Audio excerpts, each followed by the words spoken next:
दो नौजवान हजरत सैयदना उमर रजी अल्लाह अन्हु की महफिल में दाखिल होते ही महफिल में बैठे फिर एक शख्स के सामने जाकर खड़े हो गए और उसकी तरफ उंगली करके कहने लगे, ए उमर रजी अल्लाह अन्हु, ये है वो शख्स। हजरत उमर रजी अल्लाह अन्हु ने उनसे पूछा, क्या किया है इस शख्स ने? वो कहने लगे, आमीरुल मोमिनीन, इसने हमारे बाप को कत्ल किया है। क्या कह रहे हो, इसने तुम्हारे बाप को कत्ल किया है? हजरत उमर रजी अल्लाह अन्हु ने पूछा। हजरत उमर रजी अल्लाह अन्हु ने उस शख्स से मुखातिब होकर पूछा, क्या तूने इनके बाप को कत्ल किया है? उस शख्स ने कहा, हाँ अमीरुल मोमिनीन, मुझसे इनका बाप कत्ल हो गया है। हजरत उमर रजी अल्लाह अन्हु ने पूछा, किस तरह कत्ल किया है?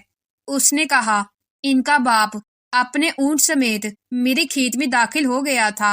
मैंने मना किया, वो बास नहीं आया तो मैंने उसे एक पत्थर दे मारा जो सीधा उसके सर में लगा और वो मौके पर ही मर गया। हजरत उमर रजी अल्लाह अन्हु ने कहा, फिर तो कसास देना पड़ेगा, मौत है, इसकी सजा फैसला लिखने की जरूरत नहीं, और फैसला भी ऐसा अटल कि जिस पर किसी बहस मुबासे की भी गुंजाइश नहीं।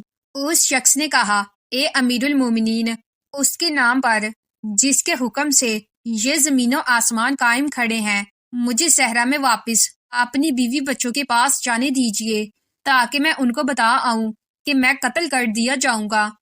उनका अल्लाह और मेरे सिवा कोई आसरा नहीं है, मैं उसके बाद वापस आ जाऊंगा। हजरत उमर रजी अल्लाह अन्हु कहते हैं, कौन तेरी जमानत देगा कि तू सहरा में जाकर वापस भी आ जाएगा?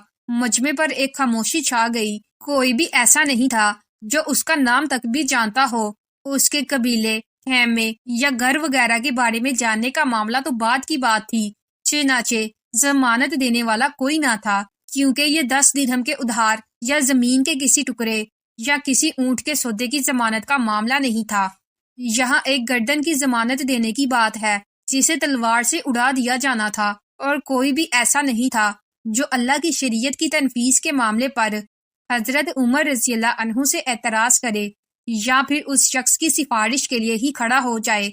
महफिल में मौजूद सहाबा पर एक खामोशी सी छा गई थी।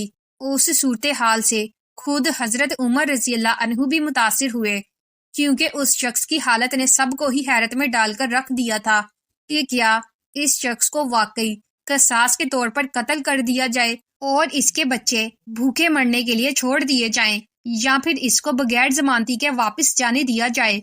अगर वापस न आया तो मकतूल का खून रायगा जाएगा। खुद हजरत उमर रजी अल्लाह अन्हु सर झुकाए अफसुर्दा बैठे थे। इस सूरत हाल पर सर उठाकर इल्तिजा बड़ी नजरों से नौजवानों की तरफ देखा और फरमाया, माफ कर दो इस शख्स को। नहीं अमीरुल मोमिनीन, जो हमारे बाप को कत्ल करे उस शख्स को छोड़ दे, ये तो हो ही नहीं सकता। नौजवानों ने अपना आखिरी फैसला बगैर किसी झिझक के सुना दिया। हजरत उमर रजी अल्लाह अन्हु ने एक बार फिर मजमे की तरफ देखकर बुलंद आवाज से पूछा, ए लोगो, कोई तुम में से है जो इसकी जमानत दे? चनाचे हजरत अबूजर गुफारी रजी अल्लाह अन्हु अपने ज़ैदो ज़दक से भरपूर बुढ़ापे के साथ खड़े होकर कहने लगे, मैं जमानत देता हूँ इस शख्स की।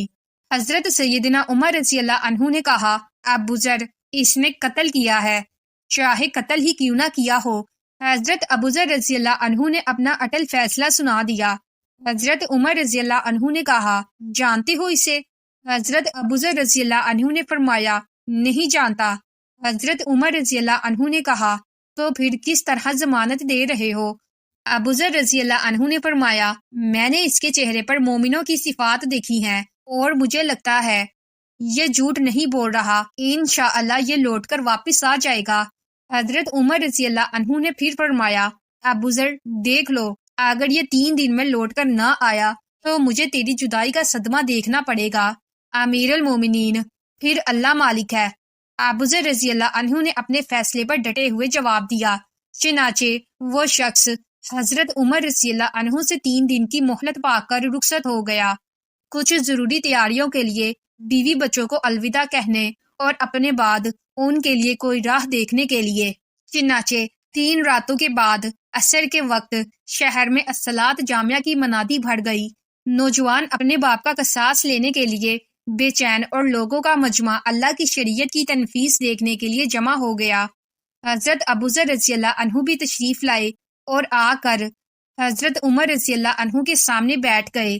حضرت عمر رضی اللہ عنہ نے سوال کیا کہ ادھر ہے وہ آدمی، مجھے کوئی پتہ نہیں ہے یا امیر المومنین۔ حضرت ابوذر رضی اللہ عنہ نے مختصر جواب دیا اور آسمان کی طرف دیکھا، جدھر سورج ڈوبنے کی جلدی میں معمول سے زیادہ تیزی کے ساتھ جاتا دکھائی دے رہا تھا۔ محفل میں ہوں کا عالم تھا۔ اللہ کے سوا کوئی نہیں جانتا کہ آج کیا ہونے جا رہا ہے۔ قاتل نہیں آتا تو ضامن کی گردن جاتی نظر آ رہی تھی۔ مغرب سے چند لمحے پہلے وہ شخص آ گیا۔ اس شخص کو دیکھتے ہی حضرت عمر رضی اللہ عنہ نے بے ساختہ اللہ اکبر کی صدا لگائی، ساتھ ہی مجمع نے بھی اللہ اکبر کا نعرہ لگایا۔ پھر حضرت عمر رضی اللہ عنہ نے اس شخص سے مخاطب ہو کر کہا، اے شخص، اگر تو لوٹ کر نہ بھی آتا تو ہم نے تیرا کیا کر لینا تھا؟ نہ ہی تو کوئی تیرا گھر جانتا تھا اور نہ ہی کوئی تیرا پتہ جانتا تھا۔ امیر المومنین، اللہ کی قسم، بات آپ کی نہیں ہے، بات اس ذات کی ہے جو سب ظاہر و پوشیدہ کے بارے میں جانتا ہے۔ دیکھ لیجئے، میں آ گیا ہوں اپنے بچوں کو پرندوں کے چوزوں کی طرح صحرا میں تنہا چھوڑ کر، جدھر نہ درخت کا سایہ ہے اور نہ ہی پانی کا نام و نشان۔ میں قتل کر دیے جانے کے لیے حاضر ہوں۔ مجھے بس یہ ڈر تھا کہ کہیں کوئی یہ نہ کہہ دے کہ اب لوگوں میں سے وعدوں کا ایفا ہی اٹھ گیا ہے۔